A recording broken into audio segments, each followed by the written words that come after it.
Welcome to Ride the Wave, hosted by me, Jeff Fisher, and co-hosted by Mark Robinson, in partnership with the Ride the Wave Foundation. Visit us at ridethewave.org, where we're dedicated to empowering their lives through free resources in servant leadership, mental health wellness, and how to find a purpose.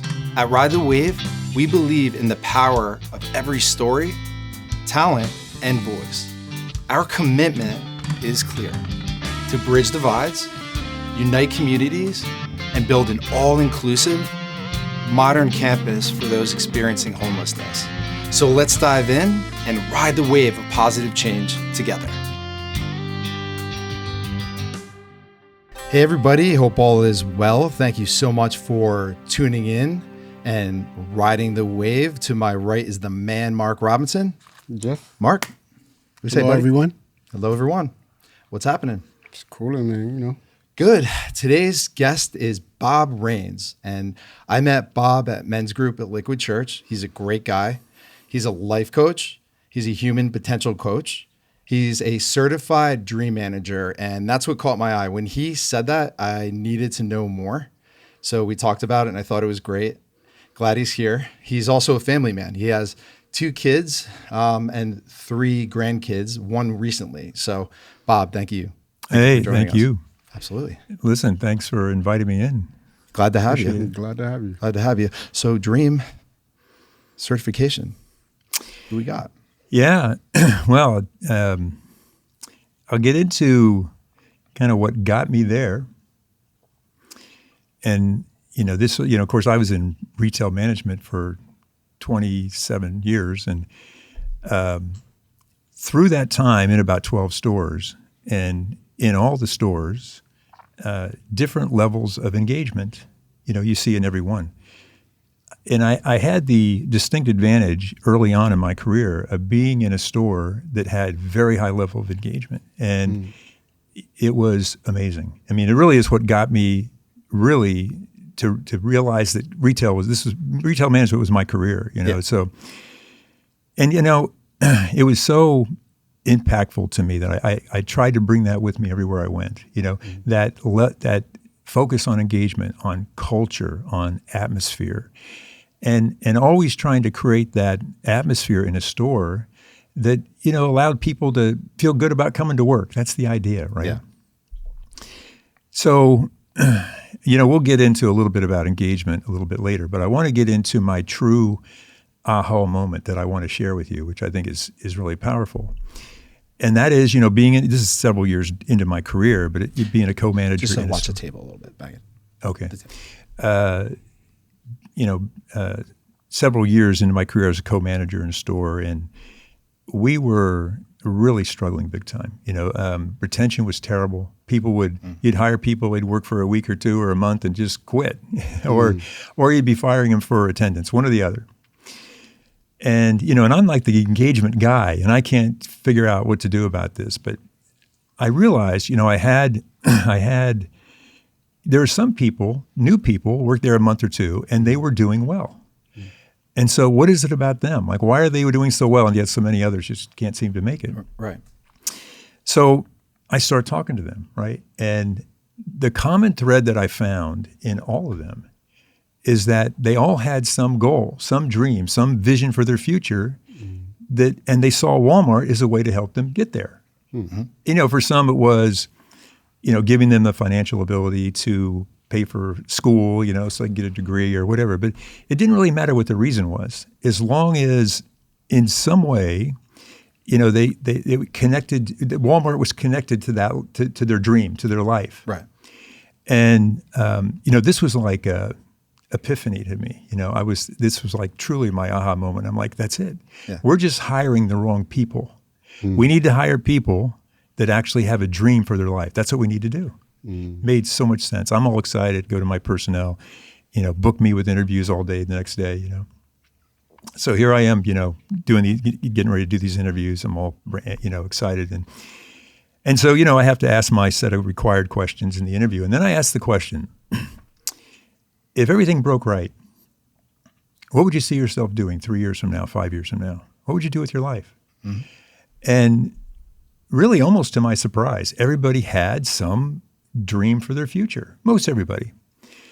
And then I'd ask the question, so what are you doing to pursue that?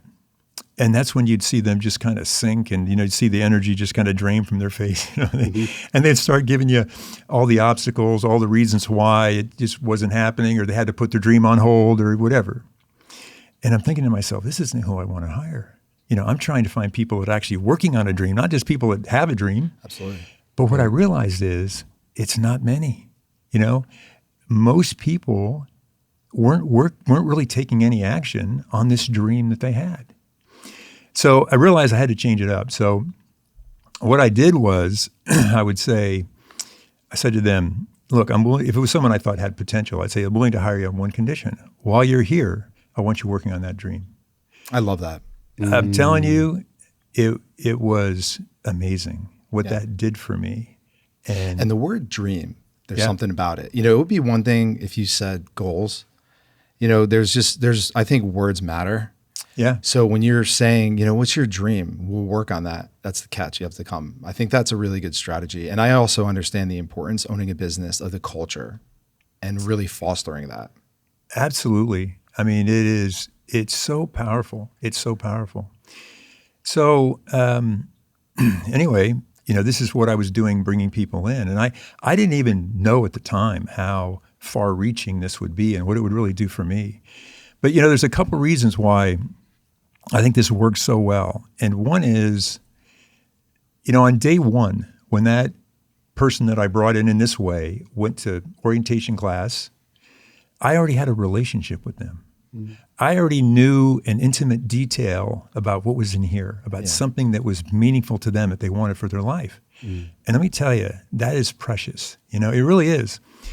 And the other thing is, in my conversation with them during the interview, and I told them, like, my job is going to be to hold you accountable, to keep you on track. I want you to accomplish this dream. And so in that process, they knew I cared about them. Yeah. I have their best interest at heart. I want what's best for them. And I think they got a sense of that. And, I like the expression, people don't care how much you know until they know how much you care. Yeah. And when people really sense that you care about them, it changes the relationship. It changes the whole dynamic. I mean, it's so much easier to influence. Hey, Mark, aren't we living that right now? I mean, when we go and do our thing and how our network is growing and exchanging resources, it's very true. Yeah. Yeah, it's special. It is. It really is. Mm-hmm. And what I discovered in this is that in this process of just reawakening the dreams inside someone's heart, I'm telling you, it just unleashes something. Get them to dream again, think big thoughts again, see themselves in a place where they think one day they could be or should be. And it just enlivens their spirit. Yeah, I feel your passion. Oh, they come with a different energy. Yeah. And it's just, it changes everything. And the other thing that was so significant to me, I talk about having a solid relationship with them on day one, like right away. It would take me months to get that kind of relationship with somebody and hired in the old way, not doing this, right? Mm-hmm. If I ever got it. Right. And I'm talking about in these stores, you're talking about 400, 500, 700 associates.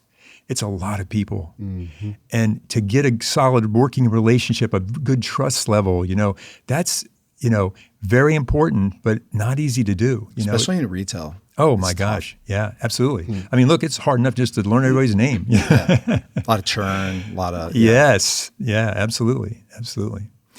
So, it was really transformative to how I, in fact, really my whole management style changed to that of a coach, which is really what got me into, this area of coaching. Yeah. Because that's what I was. I was really more of a coach. That was just what I did. I was really a coach. And, there's a couple things that happens here. When you get this high level of engagement, I used to talk about engagement, and we'll talk about this a little more later, but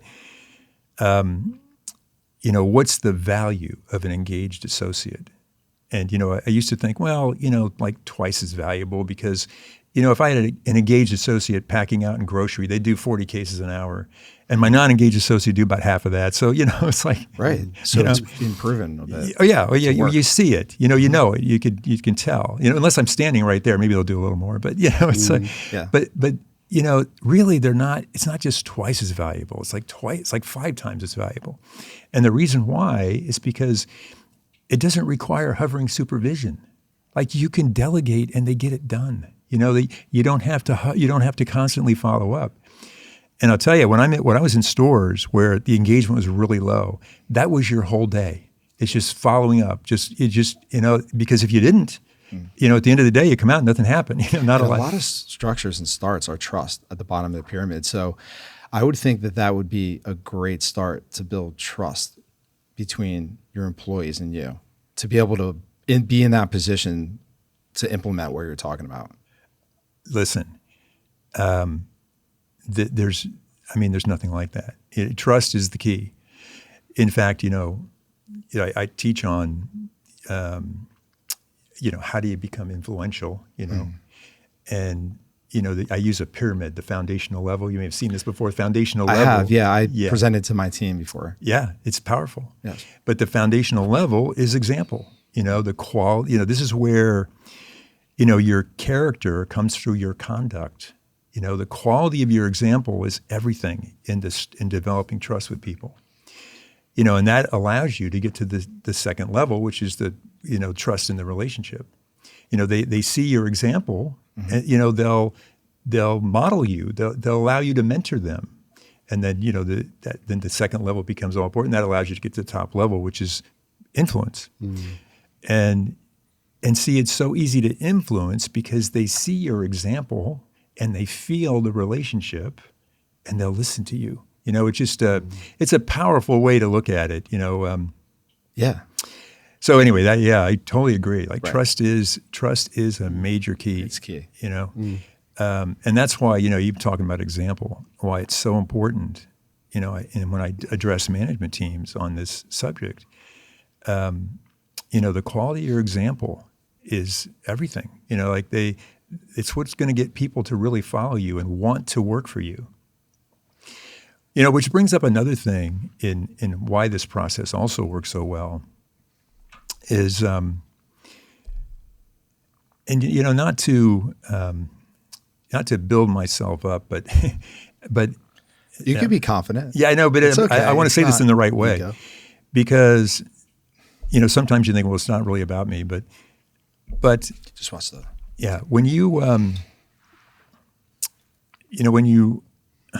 boy, I've lost my train of thought. No worries. If you're building yourself up, because there's, I think that when you're doing something like that, it's fulfilling, almost like a spiritual food, and people come to you, and whether they ask for help or things like that. So are you saying that you don't want to amass any kind of ego or something during this process, or you're saying that it really structurally works so well that it's proof in the pudding, we're doing it? Well, here's what it is. When you have that high trust level in bringing somebody in this way, and look, I'm working with people on trying to achieve their dreams, but let me tell you, you don't get them all. You don't get them all. But the fact is, when somebody knows that you have their best interest at heart, Right. they don't want to disappoint. Oh, They okay. want to perform. Yeah. And you see it. You really do, because they admire what you're doing. And so that has an effect right there. Just the How does fact- that make it for you? You were saying prior that you don't want to build yourself up. You're just saying that what you're doing is. And because, I don't want to put myself on a pedestal. Oh, like, no. Bob, you're a humble guy. Yeah, and yeah. you're a good guy, and what you're doing is great. And I wouldn't worry about that at all. Yeah, but it's just, but it is true. They admire you, so they, I get it. so they don't want to disappoint. So that comes out in their performance too. They don't want to disappoint you because they know you're there for them. And that's powerful. It just means a lot. Yeah, that's great. As the saying goes, lead by example, because not everybody's going to believe in you or believe what you say when you say it. a lot of people are drawn to what they see, not what you say. Absolutely. Action speaks louder than words. Yeah. You're right. I Action. completely agree with that. It's you lead by example. That's a really good point. Really good Yes, point. somebody once said, seeing a sermon is better than hearing one any day. You know what I mean? Like seeing it in action, right? Yeah, you could say words and do and Yeah. talk, but until you're walking the Right. walk. Good point, Mark. So what I found is, you say, well, what makes this come together? And I say, if I can get them engaged in their life, I can get them engaged in the store. Mm-hmm. And that proved to be the case. And that really was, that's the part of this that, that was just so valuable to me in this particular learning. And it allowed me I even did presentations to higher levels in HR. And, I was trying to get them to allow my store to be a pilot store to kind of work on this and just see how it would shake out. But, Yeah. we had a lot of conversation. But, it's sometimes at that level, it's hard for them because, they would say, I'd get things like, well, why aren't you just selling them on the Walmart dream? But see. It's better to be personal. Oh my gosh, that's not where they're at. Yeah, nobody wants a Walmart dream. No. They want their dream. Exactly. And the fact got it is, right. Yeah. the fact is, people are not coming to Walmart because of this dream career. It's not why they're there. Right. It's more often than not, it's something like, oh, I don't know what to do with my life. Let me just go get a job at Walmart and figure this thing out. That's really what it is for a lot of people. Or, I got to get out of mom's basement or I don't know what. But, there are reasons like that. It's not for a career necessarily. Yeah. And I always tell them, I said, just let the career thing happen organically. Yeah. And it does.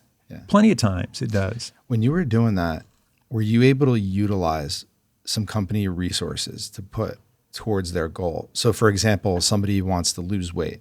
Yeah. Were you able to provide them with a nutritionist, or were you able to actually utilize company resources directly? Because early on, one of the things that I wanted to do is put somebody on a plan when they come on, a personal plan of saying, all right, what are your personal goals?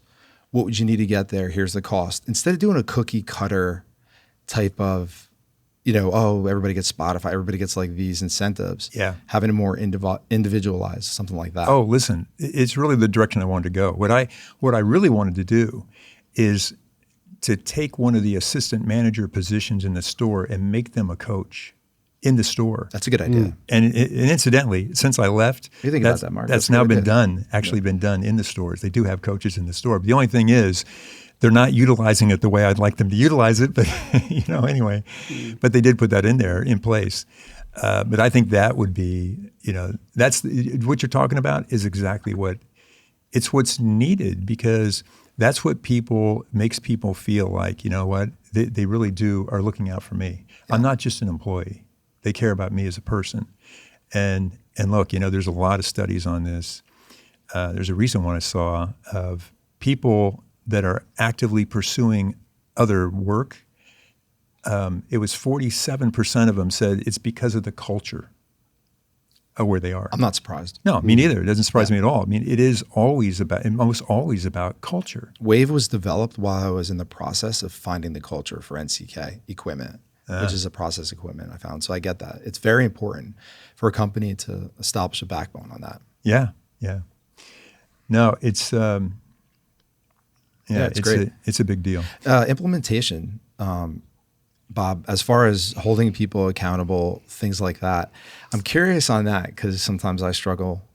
How did you used to do that? Or were you, when you met Static, or, how did you go in soft with accountability? What was your process there? Great. It's a great question because really in the beginning. It's tough. Well, it was very informal. It was always kind of an informal thing because really what I would do is I made my rounds through the store and I came upon these people that I hired in this way. I would check in with them. Hey, did you get into that class you had to get into? Did you do the research you had to do on this, that, or whatever? And that's what I would do. So was it really, it was, but I'll tell you what though, when I say it wasn't a panacea. This did not fix all your problems in with your employee problems. You know what I mean? It's like, I'm sure, you know, but because I mean, listen, what it is you're taking some of your time to spend to really help them get on their way. And so for me, my responsibility in holding them accountable, I had to keep track of a lot of stuff. You know, like you're out there talking to them and they said, yeah, you know, well, I didn't get into this class, but I'm working on this or whatever. And then, you know, you got to go back and take notes, you know? Yeah. I mean, you got to, because you got to keep seems track. Like a decent amount. Oh, yeah. You know, you got to keep track on where people are at to help them. You know, the worst thing, and believe me, I've had this happen, where you go on the floor and you can't remember what their dream is. And you're like, well, that doesn't speak well. You know, you got to like, you know, I mean, you want. Did you write up cards? What's that? Did you write up cards? I just had a little notebook, you know, that I just, no. But you know, honestly, I was pretty good with that. But, you know, even in trying to, you know, I had other managers working on this, even in other stores. And, you know, that was what they said was part of the struggle. It's just keeping track of it all and keeping on top of it all. That's why I wanted to have a position in the store with a coach, you know, that would really be on top of all that. Would have been a beautiful thing. Some sort of software system or, yeah, just next to their employee profiles, having it in there where you can print them out and do that maybe in the system. Yeah, it's, there's many ways that you could do it, but I mean, I just think that was just something we never really got to that point when I was there. But yeah, absolutely. You know, keeping track of that that was the challenge for sure. How did the concept come to you?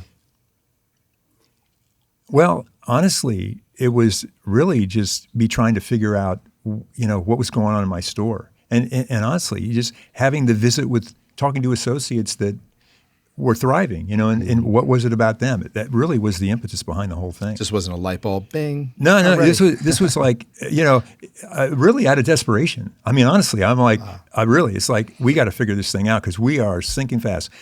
In that store, you know, it was a massive store, a lot of employees, but the stress level was through the roof with the management team. You're working crazy hours trying to hold it together. And because, like I said, you can't be on any kind of process. You don't have the skill. You don't have the skill level. You don't have the people. So, you know, it's really out of desperation, you know, trying to get away from working 80 hours a week. You know what I mean? It's like, yeah, I get that. You know what I mean? It's like you're trying to, and so that's what it is. And it just, but, you know, this really did, you know, help tremendously. That's great. Store, so. Do you have any examples of some dreams that worked out? Yeah, I tell you. That's awesome. Yeah, you know, if there's one regret that I have, it's that I didn't keep better track of people that left. You know, I'd have people that would work with me for 6 months, a year, 2 years, and then move on. Oh, yeah. But, you know, it's like I'm busy. You know, I mean, it's hard enough keeping track of just the people in my store, let alone trying to, right? Yeah. But anyway, here's one story that my favorite story of all. There's a gal. I didn't actually hire her. One of my managers hired her, but she was on my team. So when I first met her, of course, right away I asked the question. You know, hey, if everything broke right in your life, like, what would you be doing 3 to 5 years? Yeah. And she starts telling me this story about since she was 4 years old, all she wanted to do is be a nurse, right? Mm-hmm. And as I'm, you know, she had an aunt that was a nurse. She just loved her aunt, and you know, she's telling me the whole story. And as I'm listening to this, I'm thinking, wow. Why isn't she pursuing this? This is like, you can tell, like she's really passionate about this. So when she finished telling the story, I said, why aren't you pursuing this? She said, you know, things just happen in my life. And, you know, she got married young and in an abusive relationship. And she says, and next month I'm going to be 30 years old. And, you know, I should have done it in my early 20s. It's too late for me. Now, mind you, I'm 20-some years her senior, and she's telling me she's 30 years, almost 30, and it's too late. You know, I'm like, you got to be kidding me. You know? Age doesn't matter. No, absolutely not. I've seen it. People could be successful at 50, 60. Yeah, it doesn't matter. It doesn't matter. But, you know, that's how she saw it. Yeah. So I said, listen, you need to look into this. I said, if nothing else, you owe it to yourself. Just look into what it would take to do it, what it would take. So, you know, I didn't... a couple of weeks later, I get back with her and found out not only did she look into it, she started enrolling in classes and she starts doing things, that's right? Great. Nice. Unbelievable. And she worked for me probably for about 8 months. And then she actually got a job in a hospital. So it was really good for her. And I knew she was working on it. And we kind of kept in contact a little bit. But then several years down the road, I get a text message on my phone. And it reads, I just wanted you to be one of the first to know. I tell you, it's okay. That's great. It's I beautiful. cannot tell this story without getting emotional. That's okay. But she says, I just wanted you to be one of the first to know. That's beautiful. I just passed my RN. Wow. You know, Bob, Nice. that's amazing. Nice. I'm getting emotional too. Like I mean, Mark, right? Like when we're helping or when we come up with, to be able to be blessed with this platform, we were talking about this in the car. And to be able, even someone like yourself, Bob, that wants to re-spark this, that wants to really get going. If you have a dream, if you have something that's unique that you bring to the table, it's important that you bring it out and see it through. It's going to be challenges. There's going to be bumps in the road, all that, but it is worth it. And along the line, it's beautiful when you help people and it's a good goal, not just to make money, not just to move money around or nothing like that, but to truly contribute to society. It'll transform you. And some of the things that we're doing are transformative, like having this platform for you to come here and do this and spark people's dreams. Marvin, now he's going to come back on another episode. He's pursuing the female shelter. It's a blessing, and I think it's great. And I don't want to stop. It's better than anything I think I've ever done. You know what I mean, Listen, Bob? Like, it's great. That is so good. That is so good to hear. Yeah. But anyway, that was just a powerful situation for me because, and look, you know, she may have gotten there on her own at some point. I don't know. But the fact that you're able to stand in that place to inspire somebody, man, I'll tell you what. And when you get that sort of feedback, oh my gosh, it's like, it blows you away. You know, it just blows you away. Really, it's amazing. And I got one kind of a different sort of story, but I think you'll get some value out of this. I had this, you know, once I started getting into this, I actually started doing it with my veteran associates, long-term associates. You know, I would ask them the same question, you know, and it's amazing how you get to know somebody on a whole different level. Like somebody worked for me for 5-6 years, and I had no idea that that's what they want to do in their life. You know, isn't that amazing? It is amazing. Right. And just as an aside, the number of times in an interview, well, I'll ask somebody that question, what do you want to do with your life? The number of times people will say to me, you know, no one's ever asked me that before. That's amazing. That's amazing, I know. right? But really, people grow up, nobody even asks them, like, what do you want to do with your life? Nobody asks them. Yeah, if anybody notices the screen right over here, we have our tagline we put up, got rid of my name, says the path is to the person. And that is 100% true. So everything around that distracts us from not doing that. Oh, yeah. I want to talk a little bit about distractions. That's my one word for the counter word for the year. Yeah. But anyway, this young kid, you know, he'd worked for me for a while, and I said, hey, you know, and I asked him the question, you know, if everything were to break right for you, what would you be doing? And he says, no, I'm good. I said, you know, nothing really, no aspiration, you know, I'm good. I said, no goal or no dream, anything? He says, well, actually, there is one thing. I said, well, okay, what's that? He goes, well, there is a particular car I want to own someday, right? And of course, right away in my mind, I'm thinking, well, God, you know, this is not really a God-honoring dream, you know, like, you know, but, you know, you catch yourself, say, you know, don't judge, you know? And this was early on, you know, when I was doing this, so I've kind of learned a bit since then, but, and so I said to him, I said, well, yeah, what are you doing to pursue it? I mean, how much money are you saving every month for this car? And he said, well, you know, that's why I want to talk to you because I really got to get promoted because I need to make more money. I'm not saving any money. I said, well, I'll tell you what, why don't you bring a copy of your budget in and let's go over it together and we'll see if we can come up with some ways you can save some money. And so he says to me, well, I don't really have a budget. And of course, I already knew that. When people tell you they're not saving any money, they don't have a budget. Right. I see where you're going with this. So I give him a basic budget tool. right? And he goes home and he actually works it, and he starts doing it. And next thing you know, he's saving 80, $100 a month. Couldn't believe it. Where'd that come from, right? That's fantastic. Nice. So anyway, get to the, years down the road. It took him a while, but he eventually gets this car, right? And so he had the car for a bit of time, I don't know, a couple of weeks maybe. And so I talked to him, say, hey, congratulations. I said, yeah, I heard you got your car. He goes, yeah. I said, so how is it? So he says, well, honestly, he says, it really wasn't all that. And then I start thinking, what this kid learned. You think about the process. First of all, he learned how to budget. I mean, is that not a valuable skill in your life? I mean, if more people knew how to budget, you'd have a lot less trauma, a lot less anxiety in the world. That's right? very true.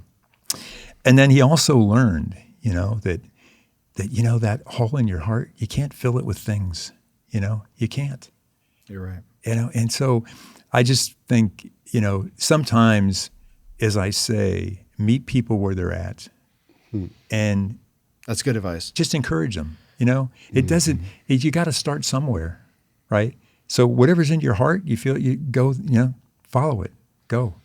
I find myself sometimes being a little bit, I think, because I want to save people and I want people to do well, and maybe somebody on my team or somebody that's close to me. Not annoyed, but I could get a little bit more like, oh, you got to do that, stress the importance. But that's interesting. That's hitting home to me, I think, at a good time, because I really should do that more often, and I can get ahead of myself there, because I feel like I want to bring people up so quick and I love them and everything. I don't want to be too aggressive. I think there has to be a balance in accountability. That's really why I was asking accountability. I'm living that right now. So I think that what you said is very helpful to me. So thank you. Yeah. Well, also talk about some of the, the disappointments. And, sometimes people do come on board and they are pursuing their dream and they give up. And, you talk to them and it's like, I just can't do it right now. I failed that test and, whatever. They give some reason why I just can't, I'm done, whatever. And you can't want it more than they want it. I mean, in a way you do at times, but they have to really want to do the work. How do you bring yourself down? It's that was hard for me in the beginning, for that very reason, because I felt like, man, I want it more than they want it, and you see the potential, they can do it, right? And so you want to get in there and help them do it, but you can only take it so far. They have to get on board with it, and so you got to give a little grace. You got to give them a little time, to come back. And sometimes they do, and but that's part of the deal. When you talk about people engaged versus not engaged, I always think of it as getting people in the house. Getting people in the house. Now, sometimes you got a few people, hanging out on the front porch, you'll probably get them in, Sometimes you got a few people that are on the front lawn, you probably get them in eventually. Right. But sometimes you got people that are across the street in the vacant lot. Stragglers. And you're probably never going to get them, Right. So focus on what matters. Yes, yeah. Right. And, this is another thing that really helped me in terms of identifying people that don't belong working there. Not everybody you hire is a good fit. Yeah. And it happens. It happens. But through this process, it's amazing how you identify very quickly people that really, they don't belong working there. Right. And if it's cultural fit or not. Yeah, just not a fit. So hire and let go based on culture. Yeah. Well, look, the best thing you can do for someone that's not a good fit, as crude as is crass as it may sound, is you got to get them out of there, for their own benefit, so they can learn, so they can move on to pursue something else. Yeah, and also for the store, because sometimes those people can be a cancer to the store. When they don't have the right mindset, the right attitude, that kind of thing. Yeah, sort of energy vampires. Yeah, no, it's absolutely. It matters. It really does matter. So that just kind of helped me in. Because honestly, the longer someone hangs around, the harder it is. You know how that is. Like, it's. But anyway, that's just an aside. But yeah, I think it's great. I think what you're pursuing, everything that you're talking about, you're headed in the right direction. And like I said, and I mentioned this before, once we go over it, I definitely encourage and I hope that you see it through. And I'm going to hold you accountable, Bob. I'm holding you accountable. Absolutely. No, I definitely want to get on a better track with this and just see where I can go.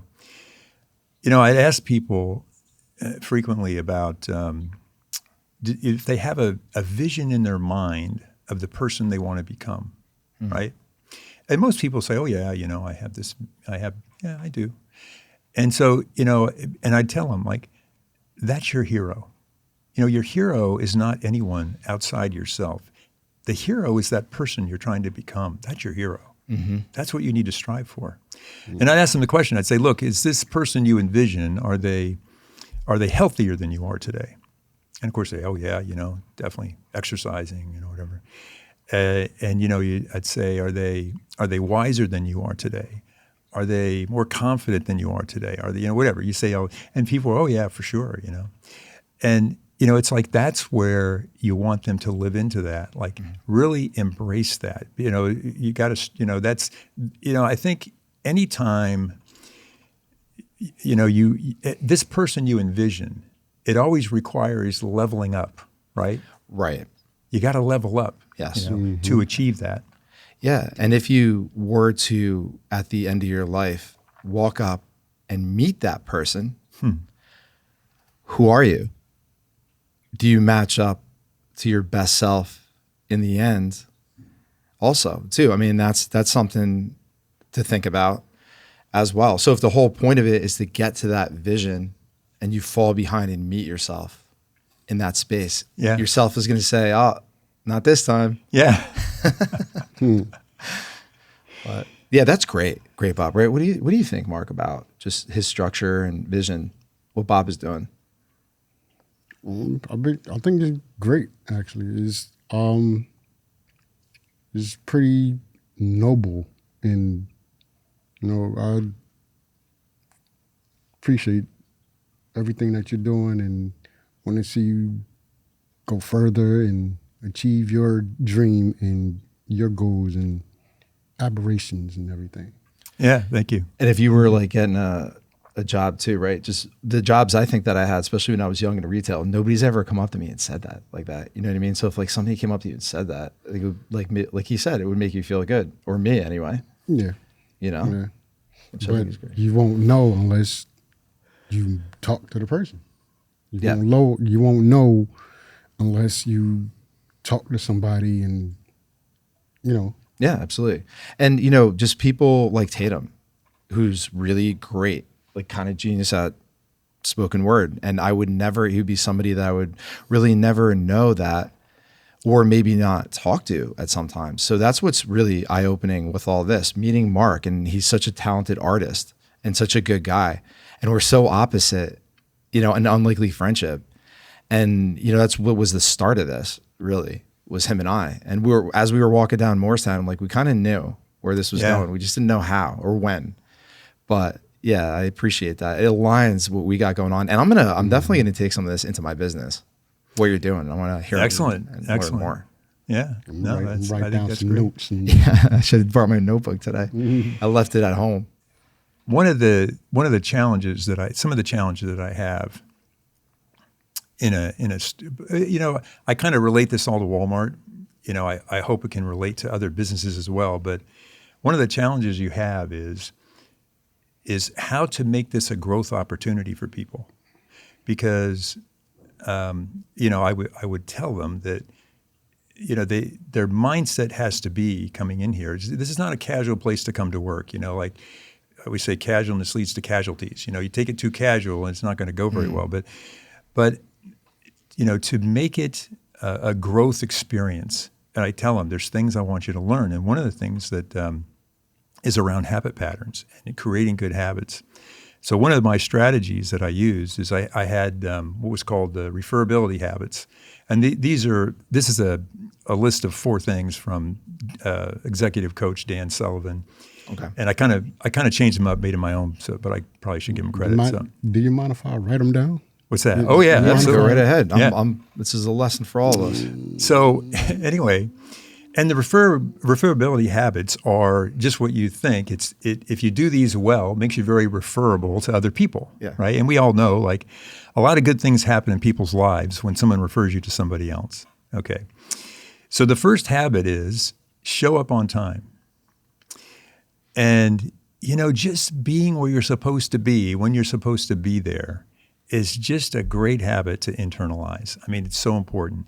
And going even beyond that, it's showing up to life on time, to really embrace opportunity and things that come your way, to show up to that. I think it's part of it as well. Yeah, and it makes you also reliable. Yeah. People could rely on you to be somewhere. Absolutely. I mean, look, that's, it just basically, it shows, integrity, right? Mm-hmm. The next thing is the integrity habit, which is do what you say you're going to do. That's where you develop trust. You showed you have integrity, you're doing what you say, and that's all important in any relationship is that trust level, as we talked about already. And the next one is finish what you start. Mm-hmm. And, we need finishers, right? Yeah. It's like you finish what you start. Yeah, there's an end in mind and you have to. Yeah. Yeah. One of the definitions of character is the ability to carry out a worthy decision even after the initial motivation has passed. Right. That takes character. And I also think that doing certain things to uncover a purpose is very important. When Mark and I go to work, when we come here, we're driven by a purpose that's bigger than us. Mm-hmm. And I do think there are techniques, maybe it's not for everyone and things are different, that you can uncover that. So once you have that purpose that you're aiming for, when you're off it and tired, it's because you've lost the purpose. Yeah, it's why you have to refresh all the time. Yeah. Refresh, go to the drawing board. What's my vision? Yeah. What could I do to get there? Who am I? Writing down. I do a success journal. I try to uncover the hood or look under the hood and just, even if what I did wrong, mistakes. Yeah. What I could do right the next Acknowledge day. it. Yeah. Right. Acknowledgement. Yeah, absolutely. And the last habit, let's see, finish what the last habit is. I thought you said there was more than. There's 4. Oh, okay. This is the 4th one. We're on the 4th one already? We're on the 4th. Oh, all right. Did I do 3? Number I got 4. 3. The referment, that was the first one, right? Well, first is show up on time. I guess we are on 4. Yeah. My fault. Yeah. Show up on time. Do what you say you're going to do. Finish what you start. And the last one is always do your best. Just do your best, whatever that is. Yeah. It doesn't matter what it is. Just do your best. And I think this is such a habit that's an important habit for people to carry with them, of learning how to do your best, no matter what you're doing. Just do your best. It's interesting how sometimes as a manager, you see people that are underperforming, and you call them in, you sit down, visit with them, and just kind of find out, make sure things are okay in their life, anything going on at home, Yeah. And then you talk about performance. Mm-hmm. And I've had conversations with people where they will talk about how, it's hard for me because I really don't, this isn't like the job for me, and it's hard to perform at that level all the time, and this kind of thing. And so I'll ask them, I'll say, well, look, when you get this job that you're really after, will that be different? And they say, oh yeah, when I get there, I'm going to pour it on. Oh yeah, I'm going to show up on time. I'm going to go the extra mile, all this, right? Mm-hmm.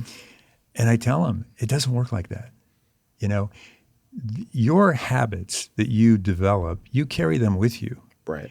And, the time to develop those habits, of doing your best, you got to do that. Mm-hmm. You have to work on that while you're in a job that maybe you don't care to do. Yeah. Because I'll also promise you another thing. When you get that job that you really want, there's going to be aspects of that job that you don't care to do. Of course. Yeah. So you just, so to me, that was one of my challenges for everybody is internalize these habits. This is what I want you to learn while you're here. Okay. I have some resources to share with you too that maybe you could infuse a little bit, because I've always been into self-development space, positive leadership, servant leadership, things like that. Right. And I'm certified in a couple things. So maybe I could just send over if it could be helpful to implement that, because I do kind of sense and hear some ties into that. Oh, So I'd excellent. love to exchange some resources from you. And I know I can learn a lot from you, Bob. Yeah, no, I'm great. always interested in, good material. It's really just finding the right way to reach people. And sometimes you come across things that like powerful. So anyway, but the other part of it is that was a challenge for me is really getting people to change their mindset, of just how they see things. There's the Carol Dweck did the seminal work on mindset, or book on mindset, about fixed mindset versus a growth mindset, and how important it is to have a growth mindset. Yes. Fixed mindset, people, you close, you have obstacles, you close down, Yeah. It's just a different way of looking at the world in a sense. Yeah, absolutely. The most successful people, they read and they're doers. Yeah, They do stuff. They may not be even the smartest people in the room. Oh, yeah. The time. Oftentimes they're not. They just learn from people Yep. talking hands-on.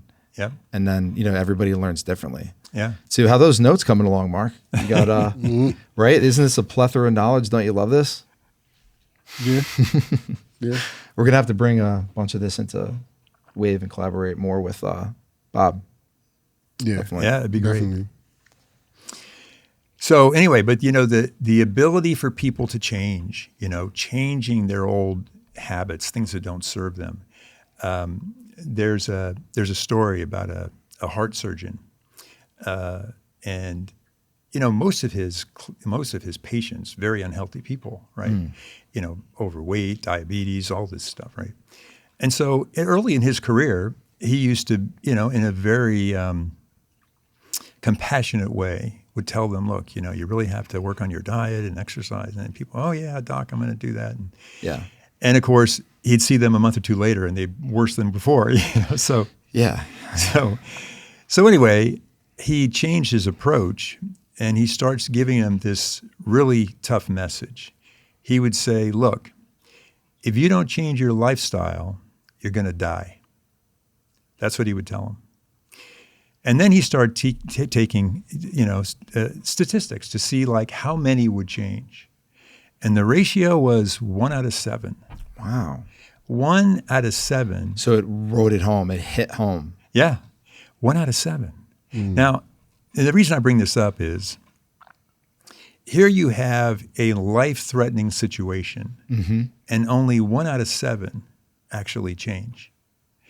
So what are we going to do? With heart and how many heart diseases? I think that's not too bad. Oh, well, in his mind, it was awful. Like, But in the yeah. overall, well, I guess. I Yeah, don't know the statistics overall, but if you get 1 out of 7 Yeah. with the amount of heart attacks we have in the United States. Well, but in his mind, he just couldn't understand, 'cause imagine that was like him why personal. why more people weren't getting on board and correcting some of their gotcha. their issues. Yeah. So to him, it was not good. But it's like Love tough. Really, it's loving tough. It's not tough love. It's you. If you love somebody, I really think it is important. If there's a blind spot, that's going to kill them. Because one of the issues that I see when I'm walking around quite a bit is that we don't stick up for, or we're walking on eggshells when somebody's really in pain or their health is really terrible. And I think that instead of doing that, instead of being soft all the time while the world is just falling apart and everybody doesn't say anything because nobody wants to offend anybody, that it's important to love tough and to actually be direct. Just like Bob said, it's urgent, because you know what? If not, everything's going to fall apart. And we talked about the distractions. If we're not going with the path to the person, this country, like I had mentioned before, was built from the people. We're in trouble. So thanks, Bob. Yeah. So, you think about what gets in the way between our genuine intention to make changes than actually being able to bring it about, right? What gets in the way of all that? And, I talk a lot about restraining forces.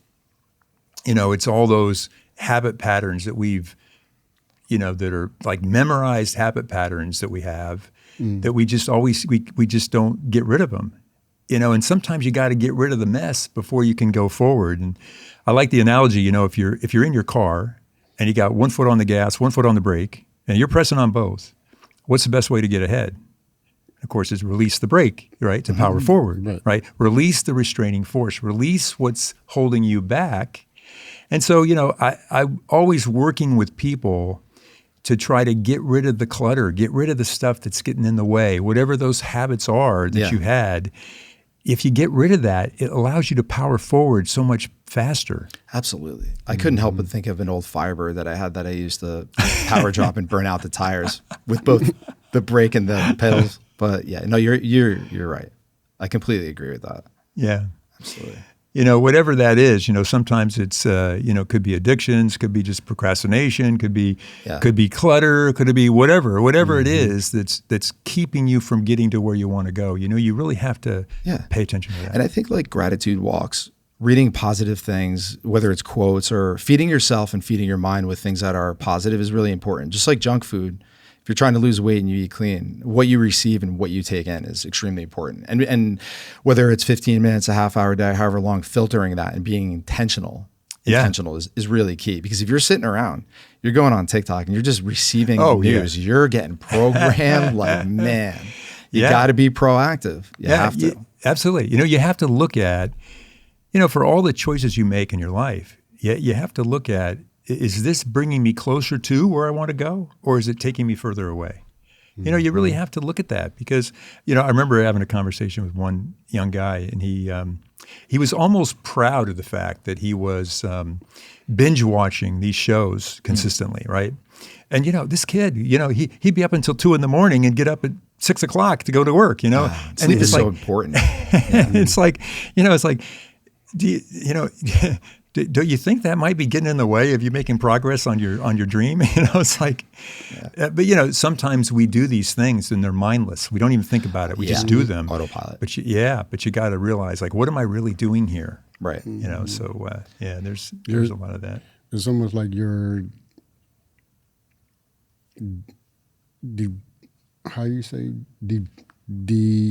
you're depriving yourself from depriving.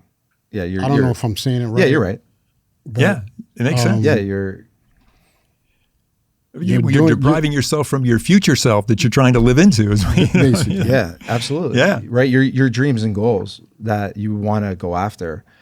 Is it worth really just that comfort zone mindlessness of every night doing that kind of thing? So I see what you're saying there. Right. Because with me, it's like, okay, I used to work with my father doing interior home remodeling and repair. So that's where the art comes, that's where the abstract art comes in at. Mm. Yeah, and unfortunately, and then also that's when I do the mural and, help design with the campus, that's where I want to be because I'm sort of following my father's footsteps, but on a different aspect, on a different level.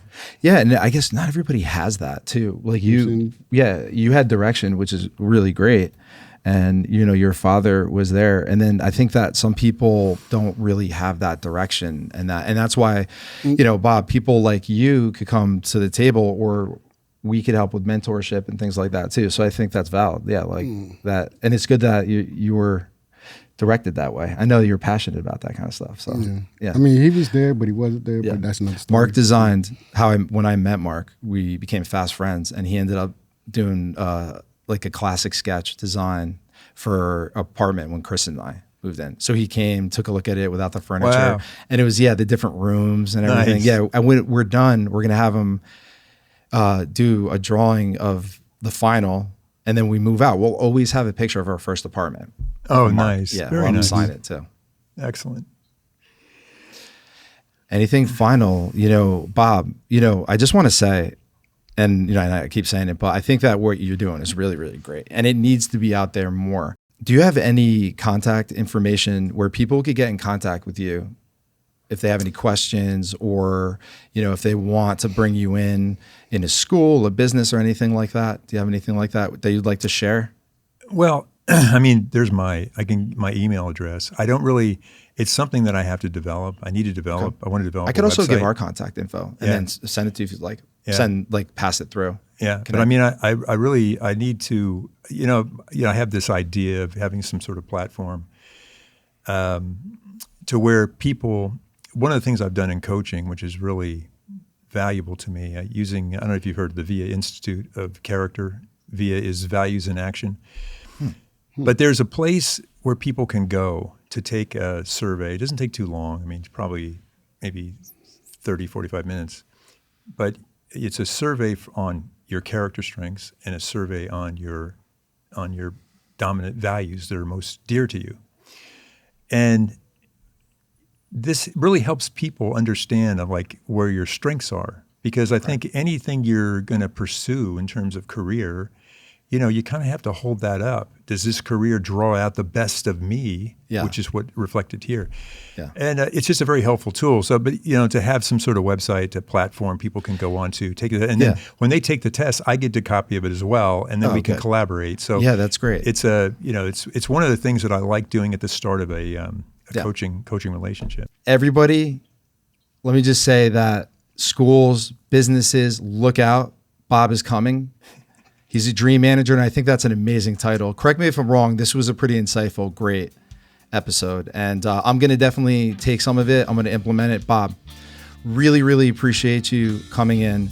You have our full support at Ride the Wave, and I hope I know you're going to see it through. You have our platform to give updates. You can definitely come on the show at any time. And like I said, Mark and I, we're coming at you. If we don't see it coming, we're going to hold you accountable. But yeah, this was fantastic. And I learned a lot. I really did. So thank you so much. Thank you for coming in. We appreciate you. Thank you, Bob. Appreciate you. Absolutely. Thanks. Thanks, everybody. Take care. See you later. Thank you for tuning in to Ride the Wave. It's been a pleasure having you with us as we explore ways to make a positive impact together. Remember, every little wave creates a ripple of change. We appreciate any support you can provide as we plan to build an all-inclusive, modern campus and empower communities. For details on how you can contribute through various platforms, please visit us at ridethewave.org. Until next time, keep riding the wave of change with us. I'm Jeff Fisher, signing off, but the journey continues.